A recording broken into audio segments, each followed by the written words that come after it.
ॐ भूर्भुवस्सुवः तत्सवितुर्वरेण्यं भर्गो देवस्य धीमहि धियो यो नः प्रचोदयात्। देखिए, वेद ने इस मंत्र में इतना ज्ञान दिया है कि ये मंत्र वेद में 4 बार आया है और कोई भी मंत्र वेद में रिपीट नहीं। इसके पीछे क्या उद्देश्य है? खाली केवल एक, धियो यो नः प्रचोदयात्। हम परमात्मा से ये कहते हैं कि हम अज्ञानी हैं, हमें ज्ञान दो। धियो यो नः प्रचोदयात्, हमारी बुद्धि को एक अच्छा रास्ता दिखा, हमें ज्ञान दे। हमारे अंदर जो तम अंधेरा छाया हुआ है उसको उजागर कर, उसकी जगह लाइट कर, तमसो मा ज्योति। इस मंत्र की इतनी व्याख्या और इतना उद्देश्य है जिसकी हम कल्पना भी नहीं कर सकते। अगर हम इसको चिकित्सा विज्ञान की तरफ लेके जाएं तो हम देखेंगे हम चिकित्सा विज्ञान में बहुत उलझे हुए हैं। हम केवल मात्र सिम्टम्स को ठीक करने की ओर ध्यान देते हैं, जबकि हर बीमारी, हर क्रोनिक बीमारी हमारे अंदर से ही उत्पन्न होती है। हम कभी उस चीज़ की तरफ ध्यान ही नहीं देते। इसी तरह एक बीमारी है पॉलीसिस्टिक ओवेरियन डिजीज, PCOD, और दूसरे इसके सिम्टम्स को बोलते हैं PCOS।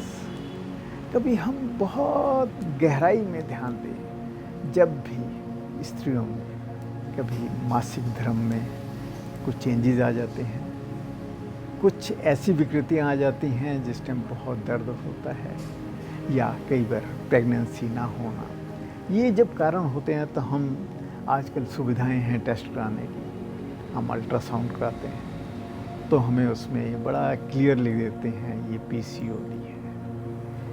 हम बशर्ते इसके कि उसके कारण को देखें, उसकी गहराई में जाएं, हम क्या करते हैं हार्मोन्स देके इसको ठीक करने की कोशिश करते हैं, जिससे कि हमारी सारी उम्र हमारा जो हार्मोनल डिस्टर्बेंस हो जाती है और हमें विभिन्न प्रकार की तकलीफ़ों से निकलना पड़ता है।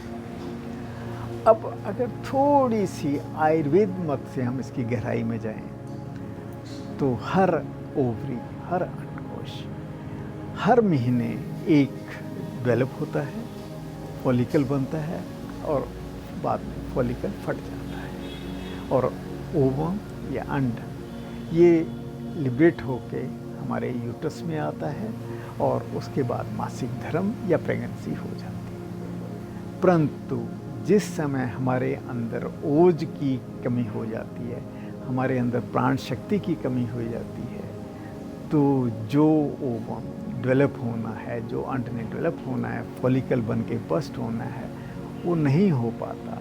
खाली केवल मात्र कारण पीछे, क्योंकि उसमें उतनी शक्ति नहीं है और वो जो अंड है बीच में ही रह जाता है।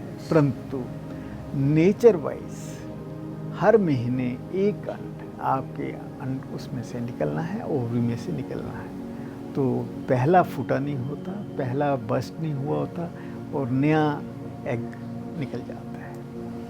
अब क्या होता है कि बार बार ये दोहराने से उसके सिस्ट बनते रहते हैं, मतलब वो अंड पूरी तरह फॉलिकल को डेवलप करके बस्ट नहीं होते और मल्टीपल उसमें आ जाते हैं। तभी उसका नाम बोलता है पॉलीसिस्टिक ओवेरियन डिजीज़, कि इसमें सिस्ट बहुत सारे बन जाते हैं। हम क्या करते हैं हार्मोन्स की सहायता से हर महीने मेंसेस तो ले आते हैं, परंतु वास्तविक रूप से जो इसके अंदर हमने ओवरीज को शक्ति देनी है वो रह जाती है। परंतु आयुर्वेद ने इसका बहुत उत्तम उपाय बताया है। उन्होंने आयुर्वेद में कहते हैं कि हम अपने आम की चिकित्सा करें, कि अगर हमारे शरीर के अंदर आम ठीक हो गया तो पूरी एनर्जी शरीर में जानी शुरू होगी।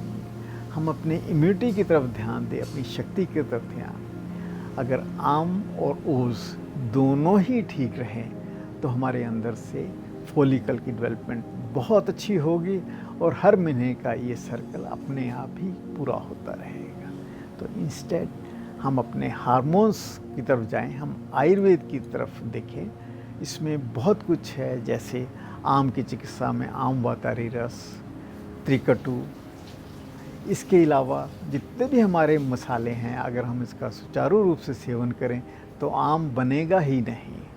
और इसके अलावा हमें इम्यून सिस्टम को बूस्ट करने के लिए बहुत कुछ है, जैसे अश्वगंधा रिष्ट, अशोका रिष्ट। अशोक का सीधा प्रभाव ओवरीज और यूट्रस पे पड़ता है, उनको शक्ति मिलती है। इसके अलावा पत्रांगासन। आप जब इन आसन का इस्तेमाल करते हैं तो धीरे धीरे धीरे आपके यूट्रस ओवरीज स्ट्रॉन्ग होती हैं और ये फॉलिकल अपने आप ही नॉर्मल रूप से बस्ट करना शुरू हो जाता है। इसके अलावा पुष्यानुक चूर्ण बहुत उत्तम कार्य है। पुष्पधनवा रस बहुत अच्छा काम करता है। और इसके अतिरिक्त ओज को बढ़ाने के लिए योग, ध्यान की क्रियाएं बहुत उत्तम हैं, जिससे आपके चक्र जागृत होके अपने अंदर से शक्ति उठल। अक्षय योग इसमें बहुत सहायक होता है, क्यों? अक्षय योग का जो सिद्धांत ही है अपने चक्रों को, सुषुम्ना नाड़ी को और कुंडली शक्ति को जागृत करना है। तो आइए क्यों ना हम एक एक बीमारी की गहराई में जाके उसको वहाँ से ठीक करने की कोशिश करते हैं, बशर्ते इसके कि हम खाली सिम्टम्स को दबाएं, खाली हार्मोन्स दे के उसको कंट्रोल करने की कोशिश करें, जिससे कि हमें सारी उम्र कुछ ना कुछ रोग से जूझना पड़ता है। क्योंकि जब आप सिम्टम्स को दबाएंगे, बीमारी अंदर ही अंदर रहेगी और आपको उससे अत्यंत कष्ट से गुजरना पड़ेगा। तो कोशिश कीजिए, आयुर्वेद अपनाइए, अक्षय योग अपनाइए, योग अपनाइए और ध्यान की तरफ चलिए। ओम शांति।